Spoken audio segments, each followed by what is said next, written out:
দুইজন কৃষ্ণ কথা রসে নৃত্য গীত রোদনে হইল রাত্রি শেষে। বলছেন এই মতো কথা বলতে বলতে রাত শেষ হয়ে গেছে। দোহে নিজ নিজ কার্যে চলিলা বিহানে, সন্ধ্যা কালে রায় আসি মিলিলা আপনি।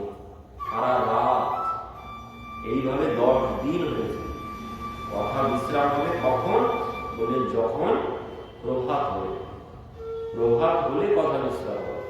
সারা রাত কথা চলবে। যেমন শ্রোতা তেমন তো বক্তা।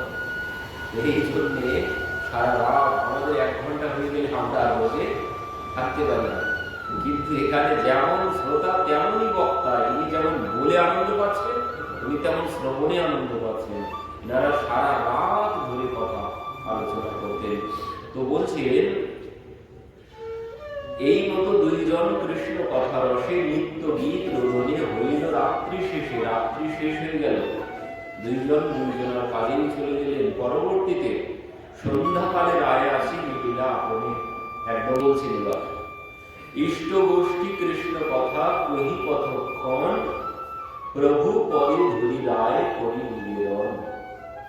কৃষ্ণ তত্ত্ব, রাধা তত্ত্ব, প্রেম তত্ত্ব সার, রসতত্ত্ব, লীলা তত্ত্ব বিবিধ প্রকার। এই যে রায়ের আনন্দ সংবাদ, এই আমরা অনেক দিন ধরে শ্রবণ করেছি বলে এই কিছু বুঝতে পারছি না। যদি পরপর শ্রবণ করা যায় প্রত্যেক দিন, যদি প্রথম থেকে যতদিন না শেষ হচ্ছে প্রতিদিন শুনতে হবে, প্রতিদিন আলোচনা যদি হয়, তখনই বোঝা যাবে যে এর মধ্যে কি আছে। আমরা তো 1 বছর ধরে আলোচনা হচ্ছে, কি শ্রবণ করেছি আগে কোনো কিছু মনে নেই। কিন্তু এই যে রায়ের আনন্দ সংবাদ, এর মধ্যে শাস্ত্রের যেখানে যত নিগুড় রস আছে সমস্ত কিছু এখানে আছে।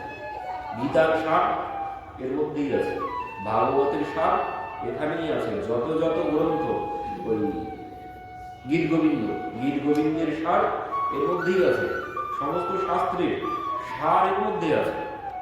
তো বলছেন এখানে প্রভু রসতত্ত্ব, কৃষ্ণতত্ত্ব, রাধাতত্ত্ব, রসতত্ত্ব বিবিধ প্রকারের। তুমি প্রশ্ন করেছ, তুমি যখন যে প্রশ্ন করেছ আমি সেই উত্তর, সেই প্রসঙ্গ আলোচনা করতে শুরু করেছি।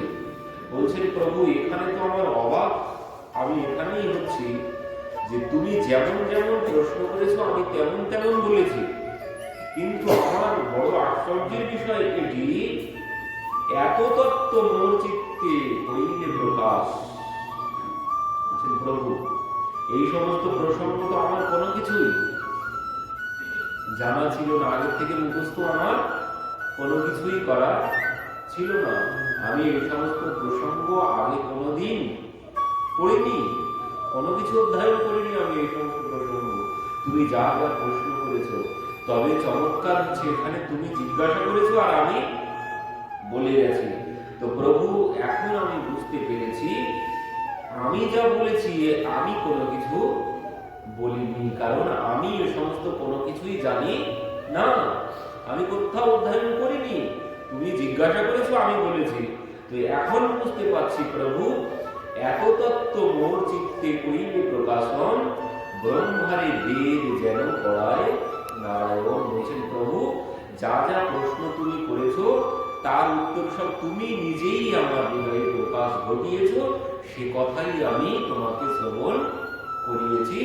আমি এখানে কোনো কিছু না।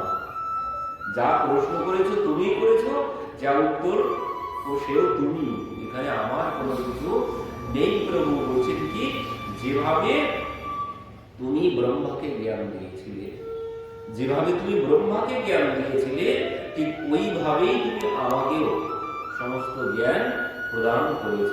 তো সেই জন্যে আমি তোমার সম্মুখে সব বলতে পেরেছি। এখানে রামানন্দ আচার্যজি বলছেন ভাগবতের সেই দৃষ্টান্ত দিচ্ছেন। মহাপ্রভু আগেই বলেছেন পড়ো শ্লোক সাধ্যের নয়, মানে শ্লোক বলেই তুমি সাধ্য আলোচনা করবে। তো সেই জন্য তিনি শ্লোক দেখাচ্ছেন ভাগবতের প্রথম শ্লোক यन्माद्यस्वतुन्नयादितरत चारतेष्वभिद्योऽसरा ते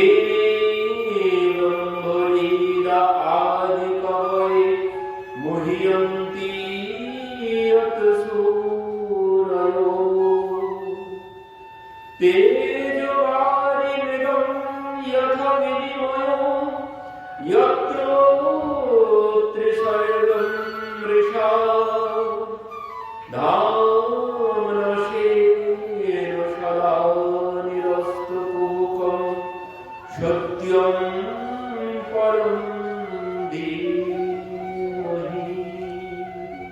বললেন প্রভু, যেভাবে তুমি ব্রহ্মাকে জ্ঞান দান করেছিলে, তো সেই প্রসঙ্গ এখানে বলছেন ভাগবতে,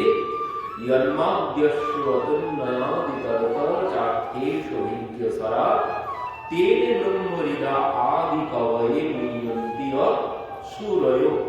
বলছেন প্রভু, সমস্ত জ্ঞান তুমি আমাকে যেভাবে ব্রহ্মাকে দিয়েছিলে ঠিক ওইভাবে সমস্ত জ্ঞান আমাকেও দিয়েছ। তো এবার যদি প্রশ্ন হয়, মহাপ্রভু কখন জ্ঞান দিলেন? মহাপ্রভু তো কোনো জ্ঞান এখানে দেননি। এই জন্য রমানন্দ আচার্যজি এই শ্লোক এখানে দিয়েছেন। কেন? বলছেন প্রভু, যেভাবে তুমি ব্রহ্মাকে জ্ঞান দিয়েছিলে ওইভাবে তুমি আমাকেও জ্ঞান দিয়েছো। তো ব্রহ্মাকে ভগবান কিভাবে জ্ঞান প্রদান করেছেন? ব্রহ্মা কি ভগবানের কাছে পড়তে গেছেন? কোনোদিন পড়তে যান? তো রামানন্দ আচার্যজিকেও মহাপ্রভু হাতে কলমে কোনো কিছু পড়াননি বা বলেননি। তো বলছেন প্রভু, তুমি যেভাবে ব্রহ্মাকে জ্ঞান দিয়েছো, এই জন্যই তিনি বলছেন এই প্রসঙ্গ। বলছেন প্রভু, তুমি যেভাবে ব্রহ্মাকে জ্ঞান দিয়েছো ঠিক ওইভাবে আমাকে জ্ঞান প্রদান করেছো। কিভাবে? তেনে ব্রহ্মহৃদা আদি কবয়ে, আদি কবি ব্রহ্মা, তুমি তাকে যেভাবে জ্ঞান প্রদান করলে ঠিক ওইভাবে তুমি আমাকেও জ্ঞান দিলে। কিভাবে? সংকল্প, হৃদা মানে সংকল্প, সংকল্পের দ্বারা তুমি সমস্ত জ্ঞান আমার ভিতরে প্রকাশ ঘটিয়েছ। যেভাবে ব্রহ্মাকে তুমি সংকল্পের দ্বারা সমস্ত জ্ঞান তুমি প্রদান করেছিলে। কিন্তু প্রভু, দুঃখের বিষয় কি? বলছেন প্রভু, দুঃখের বিষয় এই, তুমি জ্ঞান দিয়েছ কিন্তু তোমাকেই সেই ব্রহ্মা চিনতে পারল না। কিন্তু প্রভু, আমি ভুল করিনি, ব্রহ্মা ভুল করতে পারে। পরবর্তীতে বলছেন প্রভু, ব্রহ্মা ভুল করতে পারে, আমি ভুল করিনি। যে ব্রহ্মাকে তুমি সমস্ত জ্ঞান দিয়েছো, তো যেভাবে ব্রহ্মাকে দিয়েছো সেভাবে আমাকেও দিয়েছো। কিন্তু চমৎকার হচ্ছে এখানে, সেই ব্রহ্মা তোমার জ্ঞানবান হয়েছে, তবুও সেই ব্রহ্মা তোমাকে চিনতে পারেনি। কিন্তু প্রভু, আমি কিন্তু ভুল করিনি, আমি ঠিক তোমাকে চিনেছি। বলছেন প্রভু, ব্রহ্মা, এই শ্লোকে কি বলছেন?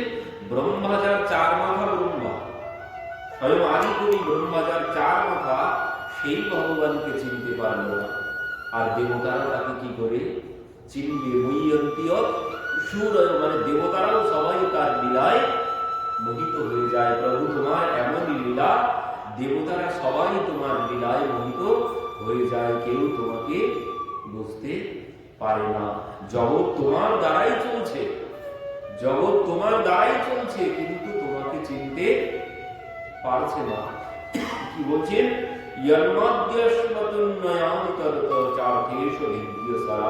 বলছেন প্রভু, তোমার জন্ম আদি অন্ত কোনো কিছু নেই। প্রভু, তোমার জন্ম আদি অন্ত কোনো কিছু নেই, এই জন্য তুমি অনাদির আদি গোবিন্দ সর্বকারণ কারণম। প্রভু, তোমার জন্ম আদি অন্ত কোনো কিছু নেই, তবুও প্রভু তুমি সমস্ত কিছুর মালিক। তুমি ছাড়া কোনো কিছু চলবে না। আজ যে আমি কথা বলছি, আজ যে আমি কর্ম করছি, প্রভু সব তোমার জন্য। তুমি ছাড়া জগৎ চলতেই পারে না। তবে রহস্যের বিষয় হচ্ছে এটি, তুমি সবকিছু তোমার জন্যই হচ্ছে, কিন্তু ত্রিসর্গম মৃষা, বলছেন প্রভু, এই তিন গুণের দ্বারাই তুমি সমস্ত জগৎ সৃষ্টি করেছ। সত্য, রজ, তম, এই তিন গুণে তুমি সমস্ত জগৎ সৃষ্টি করেছ। কিন্তু প্রভু, তুমি এই তিন গুণের বাইরে, এই তিন গুণেই তুমি সমস্ত জগৎ সৃষ্টি করেছ, কিন্তু প্রভু এই তিন গুণের তুমি বাইরে। তো বললেন বললেন প্রভু, তুমি অভিজ্ঞ, তুমি সর্বজ্ঞ একমাত্র। যদি কেউ সর্বজ্ঞ থাকে প্রভু, একমাত্র তুমিই আছো। তুমি অভিজ্ঞ, তুমি সর্বজ্ঞ, তুমি সবকিছুর মালিক। তো বলছেন কি? তেনে ব্রহ্মহৃদা আদি কবয়ে মুহ্যন্তি সুরয়। যিনি ওই সবকিছুর মালিক, যিনি সৃষ্টি, পালন আর লয়, তার যিনি মালিক, তিনি সেই ব্রহ্মাকে সমস্ত জ্ঞান প্রদান করেছিলেন। বলছেন প্রভু সে আর কেউ না, সে হচ্ছে স্বয়ং তুমি। তবে ব্রহ্মা আদি দেবতাগণ কেউ তোমাকে চিনতে পারে না, সবাই তোমার লীলায় মোহিত হয়ে যায়। স্বয়ং ব্রহ্মা বলছেন, স্বয়ং ব্রহ্মা যার চার মাথা, আদি কবি ব্রহ্মা যাকে তুমি প্রথম জ্ঞান দিলে, সেই ব্রহ্মা চিনতে পারলো না, আর অন্যান্য দেবতারা তোমাকে কি চিনবে? ইন্দ্র চিনতে পারলো না, যাও ব্রজবাসীকে সব ডুবিয়ে মেরে ফেলে। ইন্দ্র চিনতে পারলো না, ব্রহ্মা চিনতে পারলো না। ইন্দ্রের পুত্র জয়ন্ত গেল পরীক্ষা করতে চিত্রকূটে। প্রভু জানকী মায়ের কোলে মাথা রেখে শুয়ে আছে, আর জয়ন্ত কি ভাবছে, এ কেমন ভগবান? ভগবান পত্নীর কোলে মাথা রেখে ঘুমাচ্ছে, এ ভগবান হতেই পারে না। তো এই জন্য ভাবছেন তো একটু পরীক্ষা করে দেখি। তো কি করেছেন? কাক হয়েছেন, কাক হয়ে গিয়ে মায়ের চরণে গিয়ে ঠক্কর মেরেছে, আর সেখান থেকে রক্ত ঝরছে। এদিকে প্রভু ঘুমিয়ে আছেন, নিদ্রায় ব্যাঘাত ঘটবে, এই জন্য মা কোনো কিছু বলছেন না। তো যেই নিদ্রা ভঙ্গ হয়েছে, দেখছেন রক্ত ঝরছে। কি ব্যাপার? রক্ত কেন এখানে? সঙ্গে সঙ্গে উপরের দিকে নজর গেছে, ওই কাক বসে আছে, কাকের ঠোঁটে রক্ত লেগে আছে। তখন বলছে ও বুঝতে পেরেছে, সঙ্গে সঙ্গে একটি ঘাস তুলে নিয়ে ছুঁড়ে মেরেছে, ব্রহ্মাস্ত্র। ওই ঘাস ব্রহ্মাস্ত্র হয়ে গেছে। তো সেই জয়ন্তর পেছনে পেছনে ব্রহ্মাস্ত্র ছুটতে লাগলো, জয়ন্ত ছুটতে লাগলো। পিতার কাছে গেলেন, পিতা রক্ষা করো। পিতা বলছেন কি হয়েছে? পিতা এই ঘটনা। ইন্দ্র বলছেন এক্ষুনি এখান থেকে চলে যা, তোর মতো পুত্র আমার দরকার নেই, তোর সাথে আমিও শেষ হয়ে যাবো, তোর সাথে আমিও শেষ হয়ে যাবো, তুই এক মুহূর্তে এখানে দেরি করিস না, আমার এখান থেকে চলে যা। তো ভগবান কে দেবতারা কেউ চিনতে পারে না, আর সাধারণ মানুষ কি করে চিনবে? আমি তাকে কি করে চিনব? দেবতারা যার চার মাথা সে চিনতে পারছে না, আর দেবতারা তো দূরের কথা, দেবতারা কেউ তাকে চিনতে পারে না। সবাই তাকে পরীক্ষা করতে গিয়েছিলেন মহাদেব সতীদেবী। এরবার তা যুগমাহিকুম শম্ভু ব্যয় কুম্ভজ ঋষি পাহি সঙ্গ সতী জল জননী ভবানী। তো বলছেন তারা গিয়েছিলেন কুম্ভজ ঋষির আশ্রমে, সেখান থেকে ফিরে আসছেন, দণ্ডকারণ্যে যখন এসেছেন, এসে প্রভুর সঙ্গে সেই লীলা মহাদেব দর্শন করেছেন। দর্শন করেই মহাদেব দূর থেকে, কাছে না গিয়ে মহাদেব দূর থেকে প্রণাম করছেন, জয় সচ্চিদানন্দ প্রভু বলে সাষ্টাঙ্গে প্রণাম করেছেন। দেবী দাঁড়িয়ে আছেন, কি ব্যাপার দেবী প্রণাম করো? দেবী বলছেন কেন প্রণাম করবো, কেন প্রণাম করবো? আর দেখতে পাচ্ছ না যার কথা শ্রবণ করে এলাম সেই প্রভু লীলা করছেন। এবার দেবী বলছেন সেই প্রভু লীলা করছেন। কি লীলা করছেন? বৃক্ষদেরকে জড়িয়ে ধরে বলছেন তুমি আমার সীতাকে দেখেছো? হরিণদের গলা জড়িয়ে ধরে বলছে হে খালমৃগু হে মধুকর শ্রেণী তুমনে দেখি সীতামরি গুণাবলী, তোমরা আমার সীতাকে দেখেছো? এই দেখে সতী দেবী বলছেন ইনি কেমন ভগবান হবে? তিনি তো অভিজ্ঞ সরাট, এক্ষুনি বললাম তিনি অভিজ্ঞ সরাট, তিনি একমাত্র সর্বজ্ঞ। জগতে একমাত্র যদি সর্বজ্ঞ থাকে তিনি আছেন, সবার খবর তার কাছে আছে, তিনি একমাত্র সর্বজ্ঞ। তো তিনি যদি সেই ভগবান ইনি হবে, সেই সর্বজ্ঞ ভগবান যদি ইনি হবে, ইনি নিজের পত্নীর খবর জানে না, ইনি কি করে সর্বজ্ঞ ভগবান হয়? যিনি জগতের খবর রাখেন, যিনি সর্বজ্ঞ ভগবান, নিজের পত্নীর খবর জানে না, আবার কি বৃক্ষদেরকে জিজ্ঞাসা করেছে? যে বৃক্ষরা কথা বলতে জানে না, যে হরিণ কথা বলতে পারে না, তার কাছে গিয়ে জিজ্ঞাসা করছে ইনি কি করে ভগবান হবেন? তুমি প্রণাম করো, আমি করবো না, আমি করবো না। তোমার যাকে তাকে ভগবান বলে মনে হয়, তোমার যাকে তাকে ভগবান বলে মনে হয় কেন? যে তুমি তো সর্বক্ষণ নেশা করে থাকো, নেশার ঘরে থাকো, যাকে তাকে তোমার ভগবান বলে মনে হয়। আমি তো নেশা করি না, আমি তো নেশার ঘরে থাকি না, আমার যাকে তাকে ভগবান বলে মনে হয় না। এর মধ্যে কিন্তু একটি বড় তত্ত্ব আছে, এর মধ্যে বড় তত্ত্ব আছে। কি বলছেন? তুমি নেশা করে থাকো, তার জন্য তোমার যাকে তাকে ভগবান বলে মনে হয়। মহাপ্রভু প্রশ্ন করেছিলেন কি এর আগে, উপাস্যের মধ্যে কোন উপাস্য প্রধান? শ্রেষ্ঠ উপাস্য যুগল রাধাকৃষ্ণ নাম। এই উপাসনা মহাদেব কোন নেশা করেছেন? মহাদেব এই নামের নেশা, সর্বক্ষণ রাম রাম রাম রাম রাম রাম, সর্বক্ষণ রাধে রাধে নাম তিনি করতে থাকেন। তো তিনি এই নামের নেশা করেছেন। তো এই নামের নেশা যিনি করবেন একবার, যার এই নামের নেশা ধরে যাবে, তিনি সর্বত্র ভগবানই দর্শন করবেন। দেবী ওই কথাই বলছেন, দেবী ওই কথাই বলছেন, তুমি নেশা করে থাকো, নেশার ধরে থাকো, এই জন্য যাকে তাকে তোমার ভগবান বলে মনে হয়। আমি তো আর নেশা করি না, আমি তো আর নেশা করি না, আমি কেন নাম করতে যাব? আমি ঠিক বিচার করতে জানি। তো যিনি এই নেশা করে থাকবেন, যিনি নেশা করেছেন, তিনি ভগবানকে পাবেন, তার আগে অন্য কেউ নয়। নেশা না করতে পারবে, এই নামের নেশা যার ধরেছে, তিনি সর্বত্র ভগবান দর্শন করবেন। রাধে রাধে, এই হচ্ছে কথার তত্ত্ব। দেবী বলছেন তুমি নেশা করে থাকো, নেশার ধরে থাকো। ওই নেশা হচ্ছে নামের নেশা। এই নেশা যিনি করবেন, তিনি ভগবান পাবেন। তাছাড়া কারণ এই হচ্ছে শ্রেষ্ঠ। মহাপ্রভুও প্রশ্ন করেছেন যে উপাসনার মধ্যে কোন উপাসনা শ্রেষ্ঠ? তো শ্রেষ্ঠ উপাসনা হচ্ছে যুগল রাধা কৃষ্ণ নাম। এই হচ্ছে সর্বশ্রেষ্ঠ উপাসনা। এই নামের নেশা যিনি করবেন, সর্বক্ষণ মহাদেবের মতো সর্বক্ষণ যিনি এই নামের মধ্যে ডুবে থাকতে পারবেন, তিনি ভগবানকে দর্শন করবেন, অন্য কারোর দ্বারা সম্ভব নয়। নেশা করলেই স্বর্গে যাওয়া যায়, তাছাড়া কিছুতেই সম্ভব নয়। তো তার জন্য নেশা করতে হবে। নেশা খুব না হলে কোনোদিন তাকে পাওয়া সম্ভব নয়। তো বলছেন এই সতী দেবী তিনি মোহিত হয়ে গেলেন। তো মহাদেব বলছেন, দেবী তোমার যদি বিশ্বাস না হয়, তুমি তো পরীক্ষা করতে পারো। जो तुम्हारे मन में आसु संदेह तो किन्ना जाए परीक्षा ले। যে দেবী তুমি তো পরীক্ষা করে দেখতে পারো। আর যেই বলেছে হ্যাঁ পরীক্ষা করো, এই ভগবানে যার বিশ্বাস নেই, সে পরীক্ষা করতেই আসবে, সে পরীক্ষা করতেই আসবে। তো ইনি পরীক্ষা করবেন ভেবে সোজা এবার বেরিয়েছেন। এবার ভাবছেন কিভাবে পরীক্ষা করি। তো চিন্তা ভাবনা করে তিনি কি করেছেন, ধরি সীতাকারের রূপ, সীতা দেবীর রূপ ধারণ করেছেন। করে প্রভু যে পথে আসছিলেন, প্রভুর সম্মুখে গিয়ে দাঁড়িয়েছেন।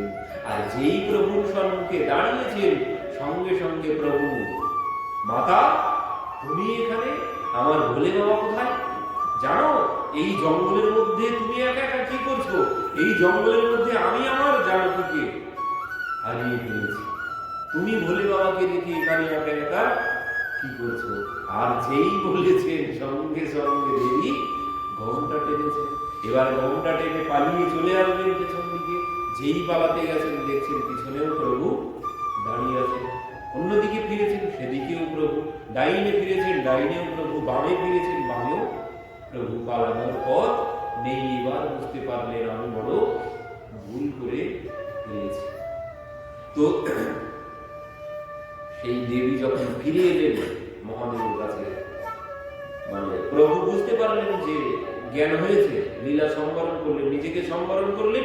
দেবী দৌড়িয়ে মহাদেবের কাছে গিয়ে উপস্থিত। মহাদেব বলছেন, দেবী প্রণাম করেছো? বলছেন হ্যাঁ করেছি। দেবী তোমার চোখ মুখ দেখে তো মনে হচ্ছে না তুমি প্রণাম করেছো। না না না, তুমি যেভাবে প্রণাম করেছিলে আমি ওইভাবেই প্রণাম করেছি। মহাদেব বলছেন, দেবী ভগবানকে যদি কেউ প্রণাম করে আসে, ভগবানের কাছ থেকে কেউ যদি আসে, তার চোখ মুখ তো এমন হবে না। দেবী কিছুতেই বলবেন না। এদিকে মহাদেব বাধ্য হয়ে চোখ বন্ধ করেছেন, করে তিনি সব দেখতে পেলেন যে দেবী কি করেছে। তো মহাদেব দেখলেন যে আমার পত্নী আমার প্রভুকে পরীক্ষা করতে গেছে। এমন পত্নী চলে না, এমন পত্নী সাথে রাখা যায় না। আমার মতো ভক্ত আর আমার পত্নী ভগবান বিশ্বাস করে না, এমন পত্নী সাথে রাখা যায় না। তো এই জন্য তিনি দেবীকে ত্যাগ করে দিলেন। দেবী পরবর্তীতে দক্ষ যজ্ঞে গিয়ে সরিয়ে নষ্ট করলেন। কেন? মহাদেব ত্যাগ করেছিলেন তাই। তো দেবতারা পরীক্ষা করতে গিয়েছেন, কারণ ভগবানকে পরীক্ষা করা যায় না, ভগবানকে পরীক্ষা করতে নেই কোনোদিন। কারণ কি বললেন, পিতা কোনোদিন মানে পুত্র কোনোদিন পিতাকে পরীক্ষা করতে পারে না, পিতা পুত্রের পরীক্ষা নিতে পারে, অপরাধ করে। তো এই জন্য অপরাধ, দেবতারাও অপরাধ করেছেন। ইন্দ্র অপরাধ করলেন, কিন্তু প্রভু তাকে ক্ষমা করে দিলেন। তুলসীদাসজি তুলসীদাসজি চিত্রকূটের ঘাটে বসে বসে প্রত্যেক দিন ভক্তদের কপালে চন্দন দেন, বসে বসে যত ভক্ত আছে সবার কপালে চন্দন দেন। তো এবার একদিন হনুমানজির সাথে দেখা হয়েছে তুলসীদাসের কাছে, হনুমানজি এসেছে। তো হনুমানজি যখন এসেছেন, তুলসীদাসজি বলছেন, আমি তো এতদিন প্রভুকে ডেকে চলেছি, তো প্রভু কি দর্শন আমাকে দেবে না? প্রভুর দর্শন কি আমি কোনোদিন পাবো না? হনুমানজির কাছে বলছেন। হনুমানজি বলছেন, সে কি কথা, প্রভুর দর্শন পাবে না মানে? প্রভু তো প্রত্যহ সকালে তোমার কাছে আসে, প্রত্যহ সকালে আমার কাছে আসে। যে হ্যাঁ, তুমি যখন ঘাটে বসে তিলক দাও ভক্তদের কপালে, প্রভু তো তখনই তোমার কাছে প্রত্যেক দিন এসে চন্দন মেখে চলে যান। তুমি প্রত্যেক দিন প্রভুর কপালে তিলক দাও। তুলসীদাস বলছেন, সে কি কথা, প্রভু আমার কাছে প্রতিদিন এসে চন্দন করে যান, আমি তাকে চিনতে পারলাম না।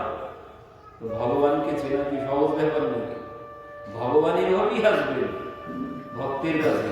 যিনি ভক্ত হবেন, ভগবান তার কাছে আসবেনই আসবেন। তবে কি ওই নামের নেশার মধ্যে ডুবে রাখতে হবে, তাহলে ভগবান আসবেন। এবার আসবে কখন, কিভাবে, তার কোনো ঠিক ঠিকানা কিন্তু নেই। আসবেনই আসবেন। যিনি ওই নামের নেশা করবেন, ভগবান তার কাছে আসবেনই আসবেন, কিন্তু কিভাবে আসবে তার কোনো ঠিক ঠিকানা নেই। তার জন্যই ওই রামানন্দাচার্যজি বলেছেন, কবিরা সবসে মিলিয়ে ধায় না জানে কনসে রূপ মে ভগবান মিল যায়। বলছেন, কোন দেশে কখন যে ভগবান তোমার পরীক্ষা নিতে আসবে তার কিন্তু কোনো ঠিক ঠিকানা। তুমি যদি নামের নেশা করো, কবিরদাসজি যেমন মহাদেব সর্বক্ষণ রাম নাম নাম জপ করে, কবিরদাসজি 24 ঘন্টা সর্বক্ষণ নামের নেশায় ডুবে থাকেন। আর যিনি এই নামের নেশায় ডুবে থাকবেন, ভগবান তার কাছে আসবেই আসবেনই, কিন্তু চিনে নেওয়াটাই হচ্ছে সব থেকে বড় কঠিন কাজ। রামানন্দ আচার্যজি কবিরদাসজিকে বলছেন, কবিরা সবসে মিলিয়ে ধায়, মানে সবার সাথে খুব সাবধানে কথা বললো। কখন যে কোন রূপে ভগবান আসবে তার কোনো ঠিক ঠিকানা কিন্তু নেই। আর যদি একবার ফেল করে যাও, আর কিন্তু সুযোগ আসবে না, আবার কতদিন পরে আসবে তার কোনো ঠিক ঠিকানা নেই। তো তার জন্য খুব সাবধান। ভগবান কিন্তু যে কোনো মুহূর্তে যে কোনো রূপে আসতে পারে। তবে সব থেকে চমৎকার বিষয় কি, ভগবান কিন্তু আসবে, কিন্তু কিভাবে আসবে বলে না, আসবে সেইভাবে যে যাকে তুমি একদম সহ্য করতে পারো না চোখের সম্মুখে দেখলে, যাকে আমি সহ্য করতে পারি না, যে রূপ আমার সম্মুখে আমি এক মুহূর্তের জন্য যাকে সহ্য করতে পারি না, ভগবান যদি আসে তো সেইভাবেই আসবে আমার সম্মুখে। আমি যাকে সহ্য করতে পারি না, যাকে দেখলে আমার শরীর জ্বলে যায়, সহ্য হয় না আমার এক মুহূর্ত, ভগবান যদি আমার সম্মুখে আসে ওইভাবেই আসবে। কোনোদিন আমি যাকে ভালোবাসি ওই বেশে কোনোদিন ভগবান আমার সম্মুখে আসবে না। ভগবান যদি আসেন ওইভাবেই আসবেন যাকে আমি সহ্য না করতে পারি, যে আমার পরম শত্রু, যাকে আমি একদমই সহ্য করতে পারি না, ভগবান ওই রূপেই আসবে। আর এই জন্য ভক্তের কোনোদিন কারোর সাথে শত্রুতা রাখা চলবে না। সাধু সাবধান, সবসময় সাবধান, কখন যে ভগবান আসবে। তুমি হয়তো শত্রু ভেবে গালি দিয়ে দিলে, অথচ দেখা গেল সে কোনো শত্রুই না, স্বয়ং ভগবানই তোমার শত্রুর রূপ ধারণ করে তোমার সম্মুখে এসে দাঁড়িয়েছেন। এভাবেই আসবে ভগবান, কোনোদিন ওইভাবে কি আসবে নাকি? ওই রূপে কোনোদিন আসবে না, উনি ওভাবেই আসবেন।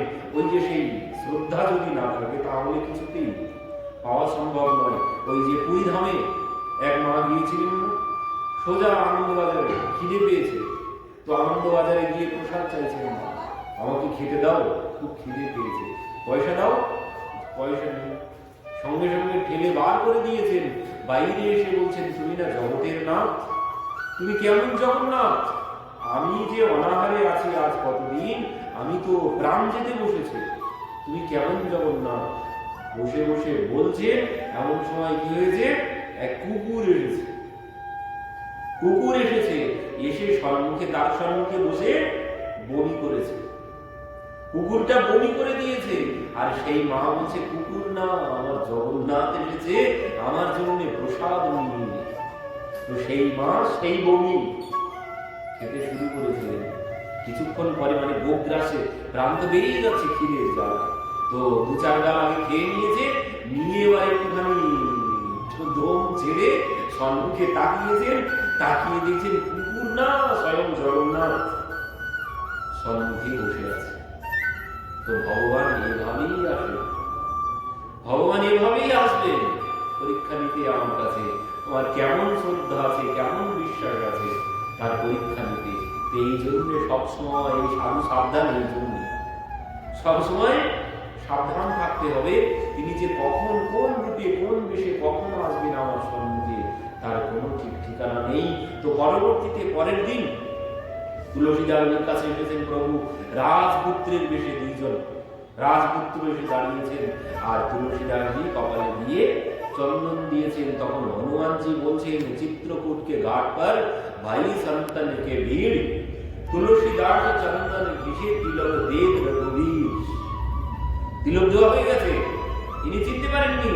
যখন হনুমানজি পেছনে দাঁড়িয়ে বলে উঠেছেন গাছের ডালে বসে বসে, বলছেন চিত্রকূটকে ঘাট पर ভাই সন্তানকে ভিড়, মানে সাধু সন্তের ভিড় হয়েছে চিত্রকূটের ঘাটে, আর সেখানে তুলসীদাসজি চন্দন ঘিসে তিলক দেখ রঘুবীর বলছেন, তিনি ভগবান রঘুবীরের কপালে তিলক দিচ্ছেন।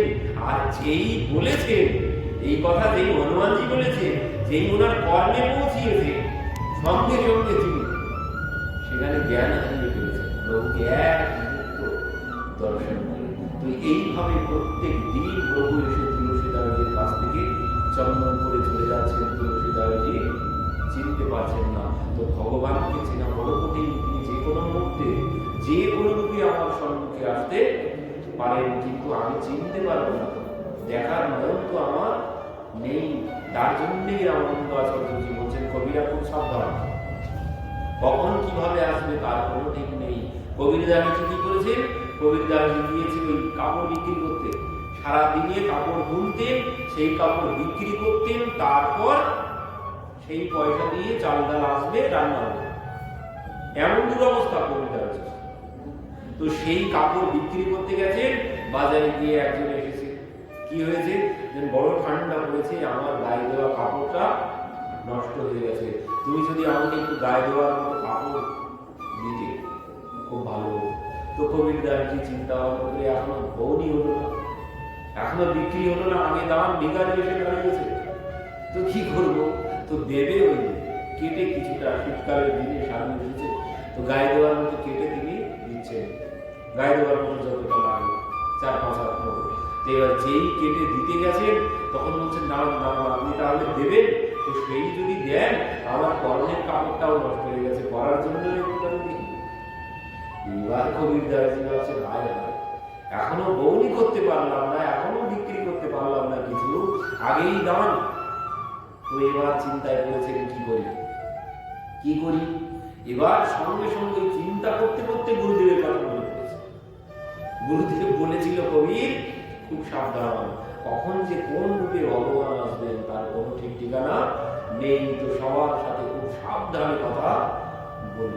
কবিরদাসজির যে এই কথা মনে পড়েছে, কবিরদাসজি এবার চিন্তায় পড়ে গেছে, হায় ইনি যদি আমার ভগবান হবে, যদি তিনি আমাকে পরীক্ষা নিতে আসেন এইভাবে, তো আমি যদি এখন না দিই তাহলে তো আমি ফেল করে যাব। সে কি বলছে, যেই ওই পরার জন্য আর গায়ে দেওয়ার জন্য কাপড় দিতে গেছে কেটে, সে বলছে কি সেই যদি তুমি দিতেই চাও, কেটে কেন দিচ্ছ, সবটাই তো দিতে পারো, এ আমার কতদিন হবে, কিছুদিন পরে তো এগুলো ছিঁড়ে যাবে, আবার তো লাগবে, তো তুমি যদি সবটা দিয়ে দাও তো আমি রেখে নিয়ে পরে ব্যবহার করতে পারবো। কবিরদাসজির কথায় আয় সর্বনাশ, বিক্রি না হলে ওদিকে রান্না কোনো কিছুই হবে না, আমি যদি সব দান করে দিয়ে যাই তাহলে খাবো কি, বাড়িতে মা বসে আছে, পত্নী বসে আছে, তারা কি খাবে। এবার ওই গুরুদেবের কথা যেই মনে করেছে, বলেছেন কবিরা খুব সাবধান, পরীক্ষা দিতে হবে, আর পরীক্ষায় যদি তুমি ফেল করে যাও তাহলে কিন্তু আর আর সুযোগ আসবে না। এইবার যেই এই কথা মনে পড়েছে তখন তো খুব চিন্তায় পড়ে গেছেন, কি করি কি করি কি করি। ভেবে চিনতে ভাবছেন যদি ভগবানই হন তাহলে তো ফেল করে যাও, তো ফেল করা যাবে না কিছুতেই। তো কি করেছে, ওই জন্য 2-4 দিন না হয় অনাহারেই থাকবো বলে তিনি সেই কাপড়টা সব সেই ভিখারিকে দান করে দিয়েছে। দিয়ে ভাবছেন এখন খালি হাতে বাড়িতে যাওয়া যাবে না, মা এমনিতেই সহ্য করতে পারে না, মা এমনিতেই সহ্য করে না, কাজকর্ম বাদ দিয়ে রাম রাম করতে থাকে, তো মা এমনিতেই সহ্য করতে পারে না, তারপর পত্নী আছে, আর এখন যদি আমি খালি হাতে বাড়িতে যাই তাহলে তো আর ঝাঁটা অবশ্যই আছে। এই জন্য কি করি কি করি, তো ভাবছেন বাড়িতে আর যাবো না। কি করেছেন, কাশি ধামে গিয়ে গঙ্গার তীরে বসে বসে ভজ মানো রাম নাম সুখদাই, ভজ মানো রাম নাম সুখদাই, রাম नाम के दो शरणे सब सुख शांति समाई, भज मानो राम नाम सुखदाई। বসে বসে রাম রাম রাম রাম নাম বলছে, মনকে বলছে যে রাম নামই হচ্ছে সব সুখের আধার, বসে বসে রাম নাম করো, সব চিন্তা ভাবনা। তো এবার ওই মনকে বুঝিয়ে তিনি রাম নামের মধ্যে মন দিয়ে দিয়েছেন। 1 দিন গেল, 2 দিন গেল, 3 দিন গেল, ওদিকে আর ভগবান থাকতে পারলেন না। 3 দিন পর তিনি কি করেছেন, নিজের সমস্ত সৈন্য প্রভু রামচন্দ্র, লক্ষ্মণজি, হনুমানজি, অঙ্গদজি সবাইকে নিয়ে 200-300 গাড়ি মালপত্র, চাল ডাল আলু তেল তরি তরকারি গাড়ি ভর্তি লাইন দিয়ে পাড়ায় এসে উপস্থিত। কবির সাহেবের বাড়ি কোনটি জানেন? সবাই বলছেন এখানে কবির সাহেব বলে তো কেউ নেই। তাহলে যে না আছে, মনে করে বলল আছে, তার বাড়ি কোনটি? কেউ কেউ বলছেন ও কবির জোলহা বলে একজন আছে। ভগবান বলছেন হ্যাঁ ওনার বাড়িতেই যাও। ওনার বাড়ি কোথায়? বলছেন এইভাবে এইভাবে এইভাবে চলে যান, দেখবেন ওনার বাড়ি। গিয়েছেন, গিয়ে এবার ডাক দিয়েছেন মাকে। মা বলে যেই ডাক দিয়েছেন কবির দাসজির মা বাড়ির বাইরে এসেছে। এসে বলছেন কি বাবা, কে তুমি? বলছেন মা আপনার ছেলে আমাকে পাঠিয়েছে। কি জন্যে? যে আমার ছেলে কোথায়? আপনার ছেলে তো বাজারে গিয়েছে সুতো আনতে, এই মালপত্র সব আপনার জন্য পাঠিয়েছে আমার কাছে দিয়ে। কি মালপত্র? যে মা এই যে গাড়িতে দেখতে পাচ্ছ এই সমস্ত মালপত্র আপনার ছেলে পাঠিয়েছে। মা বলছে আপনার কোথাও ভুল হচ্ছে, আপনার কোথাও ভুল হচ্ছে। আমার ছেলে 1 বান্ডিল কাপড় নিয়ে গেছে, আর এই 1 বান্ডিল কাপড়ে এত গাড়ি গাড়ি মালপত্র তো হয়নি, কোনোদিন হয় না, এত মালপত্র কোনোদিন হতেই পারে না 1 বান্ডিল কাপড়ে। ভগবান বলছেন মা আজকে হয়েছে। একজন শেঠ আপনার ছেলের কাপড় অনেক দাম দিয়ে কিনে নিয়ে গেছে, আর সেই অর্থ দিয়ে আপনার ছেলে কবে আসবে তার কোনো ঠিক ঠিকানা নেই, আপনার জন্য এই সমস্ত মালপত্র পাঠিয়েছে। মা কোথায় রাখবো বলো? মা কিছুতেই বলছে না না আপনার ভুল হচ্ছে, আমার ছেলে কোনোদিন পাঠাতে পারেই না এত কিছু, আপনার ভুল হচ্ছে। ভগবান বলছে না মা আমার কোনো ভুল হচ্ছে না, আপনার ছেলেই পাঠিয়েছে। জোর করে সেই সমস্ত মালপত্র সব ভগবান বাড়িতে দিয়ে দিলেন। তো এইভাবে অনন্যর চিন্তায়ন্ত মাম ये জনাঃ পর্যুপাসতে তেষাং নিত্যাভিযুক্তানাম যোগক্ষেমং বহং মহং। তিনি তার সমস্ত দায়ভার গ্রহণ করেন কার? ওই একনিষ্ঠভাবে নামের নেশায় যিনি ডুব দিতে পেরেছেন, আর অন্য কোনো কিছু না।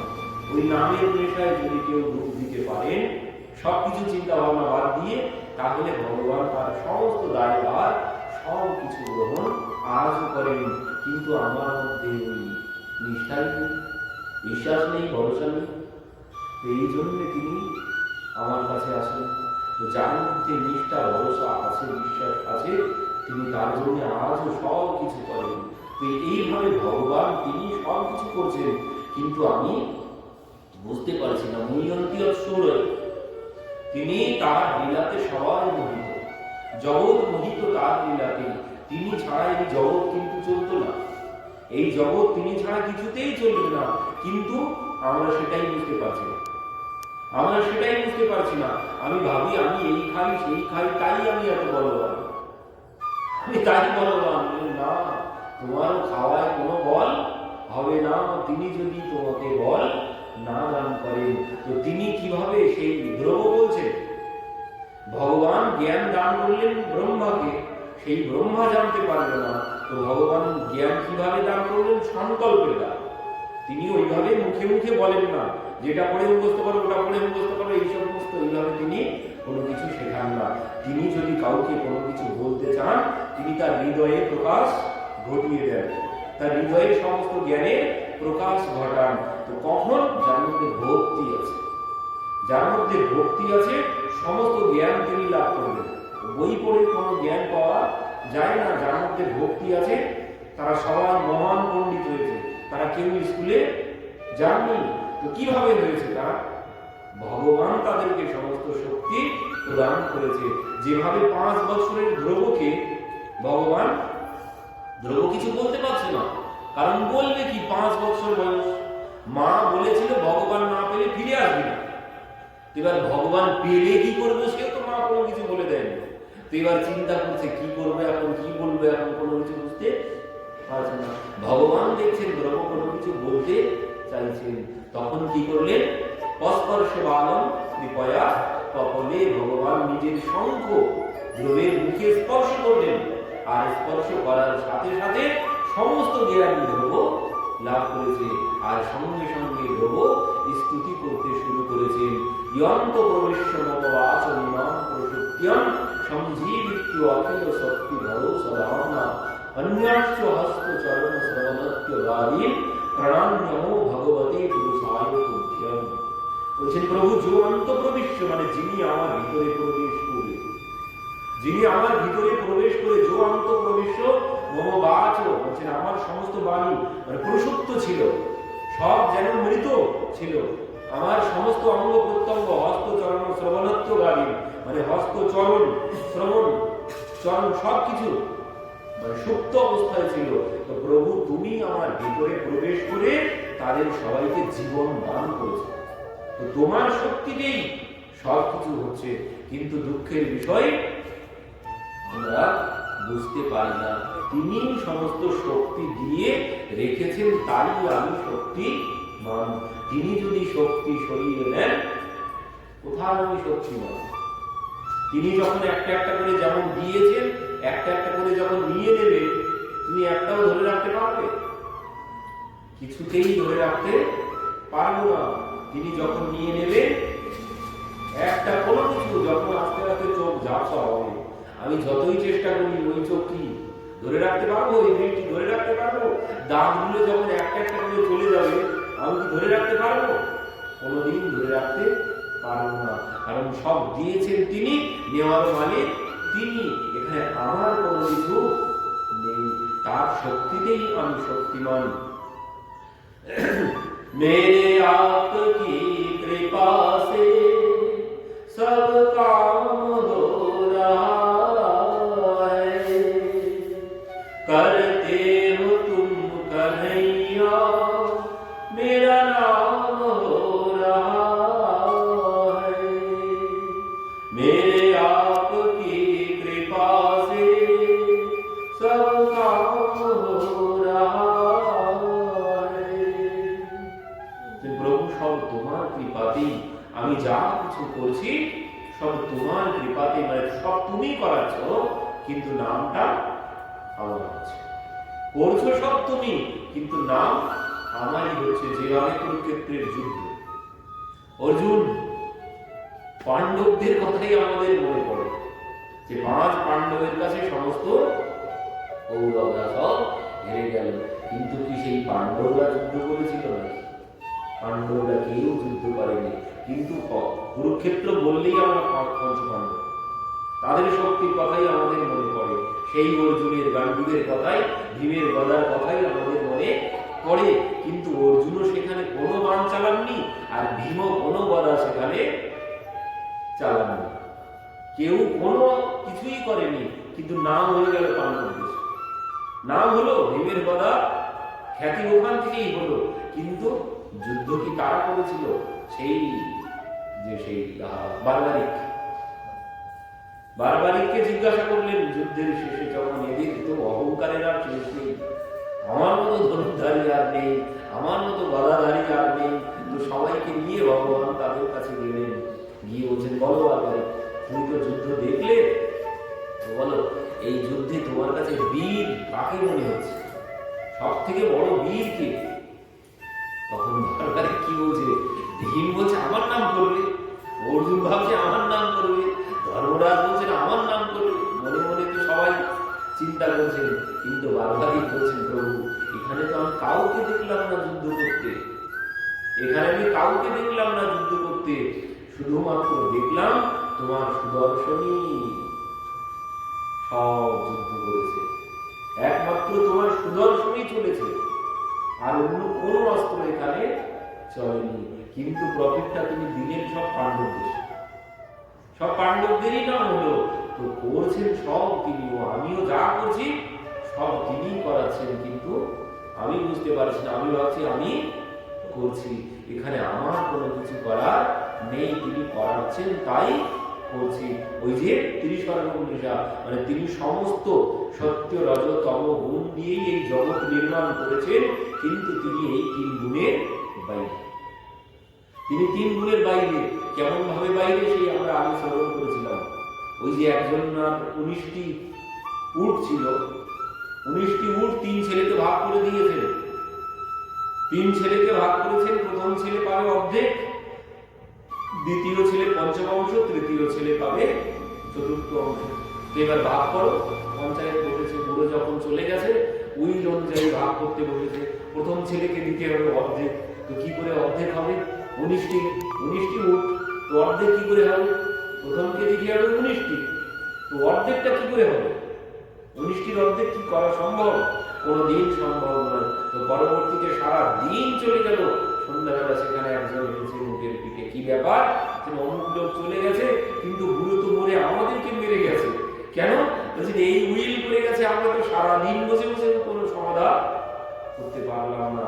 তখন তিনি কি বলছেন, যে আমারটা দিয়ে দিচ্ছি, আমারটা আপনাদের দিয়ে দিচ্ছি। তো যেই দিয়ে দিয়েছেন কি হলো, 19টার জায়গায় 20টা হলো, সঙ্গে সঙ্গে অর্ধেকটা বড় ছেলেকে দিয়ে দিলেন। এবার পরের ছেলেকে কয়টি? পঞ্চম অংশ মানে 5টি দিয়ে দেওয়া হলো। পরের ছেলেকে কয়টি? চতুর্থ অংশ 4টি দেওয়া হলো। এবার ইনি বলছেন আমারটা আমাকে দাও, নিয়ে তিনি বলছেন আমি যাই। তো তিনি তারটা নিয়ে চলে গেলেন। ভগবানও ঠিক এমন, তিনি না হলে কোনোদিন কিছু চলবে না, সারাদিন বসে বসে তারা ভাগ করতে পারেনি। তো ওই 19টি উট কি বলছেন, এই আমার শরীরে ওই যে কর্মেন্দ্রিয় জ্ঞানেন্দ্রিয় আদি 19 তত্ত্ব, ওই 19 তত্ত্ব একটাও কাজ করবে না ওই যে 20 নম্বর তত্ত্ব ছাড়া। উনি আমার মধ্যে আছে, তাই আমার এই হাত পা চক্ষু কর্ণ নাসিকা জিহ্বা ত্বক সব কর্ম করছে। উনি যেই চলে যাবে এই একটাও কর্ম করবে না। তো সব কিছু তার জন্যই করছে, কিন্তু আমরা কোনো কিছু বুঝতে পারছি না। আবার একটি চমৎকার কথা বলছেন, সবকিছু তিনি চালাচ্ছেন, কিন্তু তিনি আবার সবকিছু বাইরে, তিনি সবকিছুর বাইরে, তিনি কোনো কিছুর ভিতরে ওই সত্য রজতম এর মধ্যে তিনি পড়বেন না, সবকিছুর মধ্যে আমি, তিনি এর মধ্যে পড়বেন না। ওই যেভাবে 20 নম্বরটা উনি নিয়ে চলে গেলেন, মানে দিলে তারপরে কর্ম করলো, পুনরায় তিনি নিয়ে চলে গেলেন, বললেন তার জন্যই কর্ম করছি, কিন্তু তিনি বাইরে, তিনি সমস্ত ভাগাভাগি বাইরে থাকেন। তো ভগবান সব কিছুর বাইরে, কিন্তু তিনি ছাড়া আমি কোনো কিছু করতে পারি না, এটি হচ্ছে আসল তত্ত্ব। তো বলছেন প্রভু, তেনে ব্রহ্মহৃদা আদি কবয়ে ময়ন্তি অসুরয় তেজ বারি মৃদম যথা বিনিময় অত্রত্র সর্বম মৃষা ধামনা সেন সরান্যস্তপূর্বম সত্যম পরম ধীমহি। প্রভু তুমি একমাত্র পরম সত্য, জগতে আর পরম সত্য বলে কোনো কিছু নেই, একমাত্র তুমিই পরম সত্য। তো এর